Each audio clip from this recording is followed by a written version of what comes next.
Ngayon lang ako nakapag-video ng hummingbird. Ayan siya, oh. Yung itim.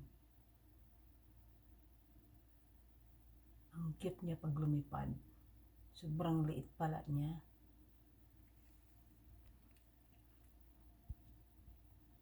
Ayan. Sana lumipad siya ulit. Ayan, ayan, ayan, ayan, ayan, ayan, ayan, ayan. Ayan, ayan, ayan. O, diba ang cute? Ang cute niya. Ayan, finally.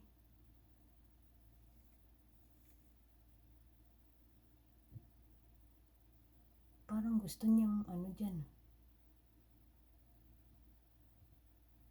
Yan, bumalik. Kasi mayroon dyan ano bird nest.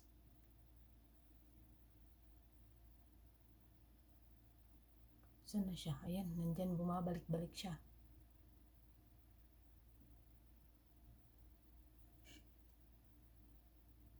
Hindi na bumalik.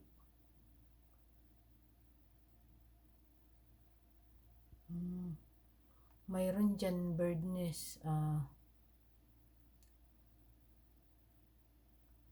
Ayun doon, no. Dali, guys. Ayan, ayan, ayan. Ayan. Kaso, iniwanan na nung nanay niya kasi yung mother nung kasi yung uwak naman 3 araw siyang bumabalik-balik dyan. Yung pala, kinain niya na yung baby bird.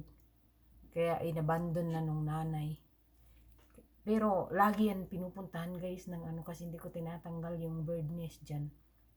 Minsan pag after winter, yung mga ibon naghanap sila ng maitlogan. Minsan nag-aaway-aaway sila dyan sa yung bird nest na yan. Yan, ilang beses na yan dyan may pumupuntang mangitlog. Last year mayroon, tapos ngayon mayroon. Ngayon naman, kaya inabandon kasi kinain ng uwak yung ang uwak kasi pag nalaman nila minsan na mayroon palang dyan, balik-balik sila. Binabalik-balikan nila, lumalaban yung nanay. Nagkataon yung nanay nanghahunting siguro nang maipakain sa baby niya. Biglang dumating yung nanay, nandyan na yung uwak. Natapos niya na pala yung mga baby nung ibon.